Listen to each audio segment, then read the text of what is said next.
এখানে চেকপোস্ট বসানোর উদ্দেশ্য হচ্ছে এই তিনটি দ্বীপই হচ্ছে ছেড়া দ্বীপ। এই ছেড়া দ্বীপে আগে যে পরিবেশ এবং জীববৈচিত্র্য যে ছিল এগুলো এখন নাই। এই পর্যটক যাওয়ার ফলে প্রতিদিন এক একজনে এই ধরেন 100 গ্রাম 200 গ্রাম 500 গ্রাম বিভিন্ন ধরনের পাথর নিয়ে যায়। এভাবে আনতে আনতে আনতে আজকে গাছের গোড়ায় বালু পর্যন্ত নেই। ঝিনুক নেওয়ার ফলে বালু সরে যাচ্ছে, গাছ মরে যাচ্ছে, পাথর পর্যন্ত নিয়ে যাচ্ছে এখান থেকে। জি জি জি, কারা নিয়ে যায় এগুলো? পর্যটকরা নিয়ে যায়। শখ করে বললে ভাই এটা কেন নিচ্ছেন, এত ভারী জিনিস একটা, এটা নিয়ে কি করবেন? এটা শখ করে নিয়ে যাচ্ছি। শখের বসে আপনি এসে আমার সেন্ট মার্টিনের ছেড়া দ্বীপকে ধ্বংস করে ফেলছেন।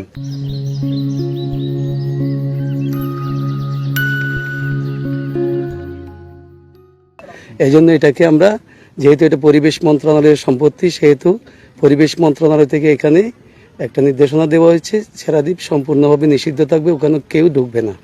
এই জন্য আমরা এখানে চেকপোস্ট বসিয়ে কোনো পর্যটক, ইভেন সেন্ট মার্টিনের স্থানীয় বাসিন্দাদেরকেও এই সিজনটাতে যেতে দিচ্ছি না। আচ্ছা, তো আমরা এখানে ঝিনুক দেখেছি, আগে এরকম ঝিনুক থাকতো কিনা যদি একটু বলতেন। আমি যেখানে দাঁড়িয়েছি, শুধু ছেড়া দ্বীপ না, যেখানে দাঁড়িয়েছি এখানে অনেক ঝিনুক ছিল।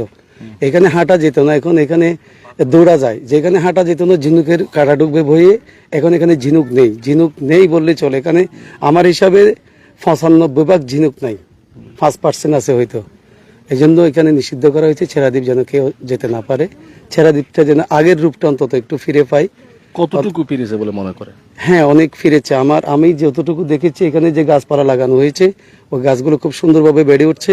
এর আগে হতো কি, যারা ওখানে পর্যটকরা যাইতে অনেকে ইচ্ছাকৃতভাবে বা অনিচ্ছাকৃতভাবে সিগারেট খেয়ে জঙ্গলে ফেলতো বা ক্যাম্প ফায়ারিং করতো রাতে, বা বিভিন্ন সময়ে বিভিন্ন কারণে অগ্নিকাণ্ডের ফলে আমাদের কিয়াবনগুলো পড়ে গেছে। যেমন আপনি দেখতে পারেন, এই যে প্রথম শুরুতে যে দ্বীপটা আছে, এটার দক্ষিণ পাশটাতে একটু কেয়া গাছ আছে, বাকি জায়গাটা ফাঁকা। ফাঁকা হওয়ার উদ্দেশ্য হচ্ছে এখানে হচ্ছে আপনার এই আগুন লাগিয়ে দিয়ে পুড়ে ফেলছিল এক সময়।